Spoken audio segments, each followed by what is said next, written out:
Bonjour! On se retrouve pour un Enfer Minute, hein, ça fait super longtemps, du coup pour ceux qui débarquent et qui ne savent pas ce que c'est. L'Enfer Minute, c'est un regroupement de 3 news, 3 infos, 3 articles en fait, qui sont trop courts pour être dans une vidéo normale, et du coup voilà. Après avoir fondé un hôtel écologique en Suède, un couple laisse derrière lui une quantité colossale de déchets.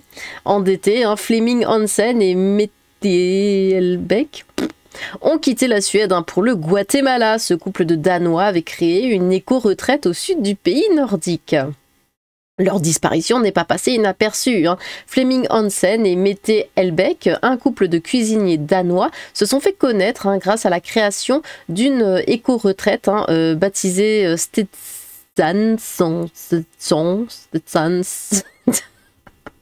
au sud de la Suède, dans la région d'Åland. Le couple, désormais installé au Guatemala, et où il aurait déjà créé un nouveau business hôtelier, cherchait à éviter les autorités fiscales suédoises. Mais dans leur fuite, Fleming Hansen et Mette Hellbeck, toi tu te tais, ont laissé dans la forêt une multitude de déchets humains. 158 barils, reportent les journaux Dagens Nyheter, un quotidien suédois, et Politiken, un quotidien danois, qui ont publié des images de ces déchets. Une éco-retraite, et ils laissent 158 barils. Les eaux usées du complexe en pleine nature, qui comprenaient des animaux, s'écoulaient également dans la forêt.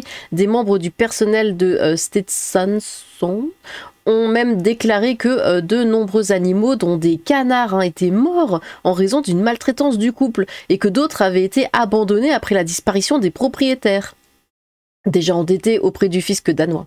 Les autorités locales ont qualifié les actions du couple de crime environnemental. Pour des écolos, ça le fait.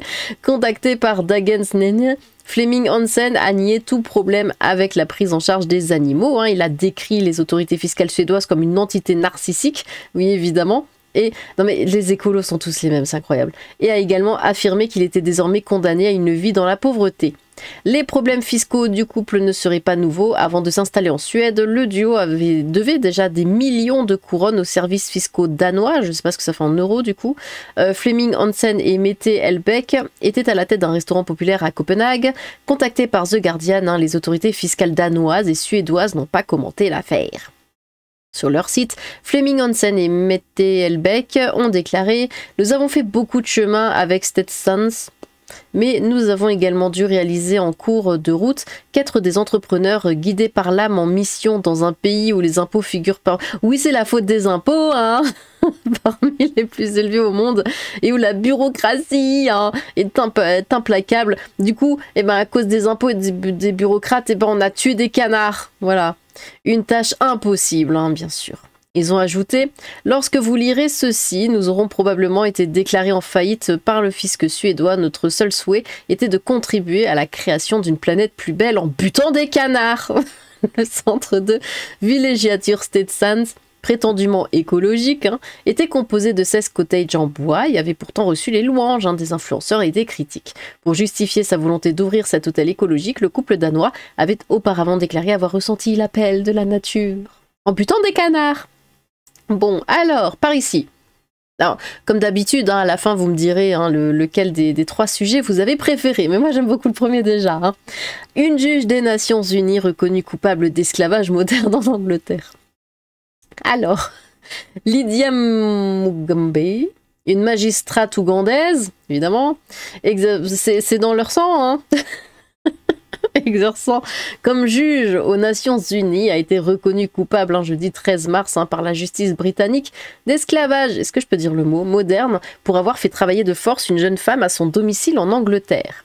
Cette femme de 49 ans, après ils refont chez nous ce qu'ils font chez eux. Cette femme de 49 ans, magistrate à la haute cour de justice en Ouganda et jupe aux Nations Unies, a profité de son statut au détriment de sa victime en la forçant à travailler comme sa femme de ménage et à s'occuper de ses enfants sans être rémunérée, a déclaré le procureur lors du procès au tribunal d'Oxford. Elle a été reconnue coupable, hein, notamment d'avoir facilité la commission d'une infraction à la législation britannique sur l'immigration, d'avoir forcé quelqu'un à travailler et d'avoir intimidé un témoin. Elle connaîtra sa peine le 2 mai. Un signalement en 2023. En février 2023, la police britannique avait reçu un signalement concernant une femme retenue comme esclave par Lydia Mugambe, chez elle, près d'Oxford, a expliqué la police dans un communiqué jeudi. Les enquêteurs ont découvert que selon son visa, la victime devait travailler pour un diplomate à l'ambassade d'Ouganda à Londres. Lydia Mugambe ne pouvait pas elle-même solliciter de visa pour cette jeune femme se trouvant au Royaume-Uni pour étudier dans le cadre d'un doctorat à l'université d'Oxford. Elle a payé le billet d'avion de la victime pour le Royaume-Uni, est allée la chercher à l'aéroport et ensuite la victime est devenue son esclave, a expliqué la police dans un communiqué. Lydia Mugambe est une avocate extrêmement qualifiée, juge à la haute cour d'Ouganda, du coup elle pourra essayer de se défendre toute seule, et juge au tribunal pénal des Nations Unies, a souligné le commissaire Ben Clark cité dans le communiqué. Elle a utilisé sa position de pouvoir ainsi que sa connaissance de la loi pour profiter de la victime en s'assurant qu'elle deviendrait sa domestique non rémunérée, a-t-il ajouté. De plus, une fois poursuivie, elle a tenté d'échapper à la justice en affirmant à plusieurs reprises qu'elle bénéficiait de l'immunité diplomatique en raison de son statut de juge de la haute cour ougandaise et après sa nomination de juge des Nations Unies, a pointé le commissaire. Toujours les mêmes histoires avec eux. Enfin, l'incendie d'un McDonald's, c'est pas ça ce qui est drôle, vous le voyez déjà de toute façon à l'écran. L'incendie d'un McDonald's à Toulouse revendiqué par les Frites Insoumises, un groupe inconnu localement. Les Frites Insoumises.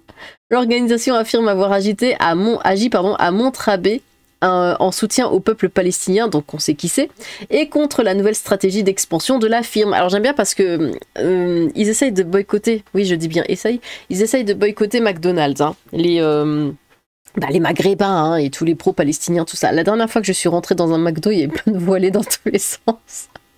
Un restaurant McDonald's en construction a brûlé dans la nuit de lundi à mardi près de Toulouse. Un incendie revendiqué par les Frites Insoumises. Et je suis censée lire ça sérieusement. Je reprends. Un incendie revendiqué par les Frites Insoumises, une organisation inconnue localement, a tout pris auprès des pompiers, des gendarmes et du groupe.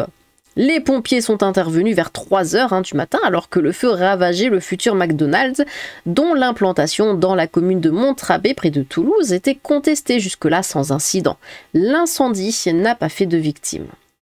Les Frites Insoumises ont incendié le McDonald's en construction à Montrabé en soutien au peuple palestinien et contre la nouvelle stratégie. Oh mon Dieu. Alors je veux dire, les Palestiniens, qu'on les aime pas, on s'en fout. Mais quand même, mais qu'est-ce qu'ils leur font subir? Vous savez ce qu'ils ont comme soutien, les Palestiniens? Bon, déjà les débiles de gauche, les LGBT, et maintenant des frites.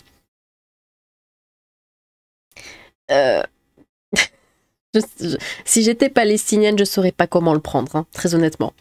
Et contre la nouvelle stratégie d'expansion de la firme qui souhaite ouvrir 50 nouveaux restaurants cette année et imposer sa présence dans tout le territoire français afin de compenser les pertes financières dues au boycott du groupe américain selon un communiqué transmis à l'AFP. La gendarmerie a ouvert une enquête sous la direction du procureur de Toulouse. Dans cette commune de 4000 habitants seulement, plus connue pour avoir sur son territoire un restaurant étoilé au guide Michelin, des opposants au fast-food s'étaient mobilisés en 2024, dénonçant notamment sa proximité avec un collège. Pourquoi? C'est quoi le problème avec le collège? En mode ouais, c'est de la malbouffe et tout. En mode dans les magasins, c'est beaucoup mieux ce qu'ils vendent, n'est-ce pas? Bon. Et bien voilà. Dites-moi quelle news vous avez préférée dans ces trois? Les écolos qui s'enfuient en tuant des canards et en laissant des tonnes de déchets. L'Ougandaise là qui réduit en esclavage une des nanas de son pays. Une juge en plus. Ou la Palestine qui est soutenue par des frites. N'hésitez pas à vous exprimer dans les commentaires. J'ai hâte de vous lire. Sur ce, tchou!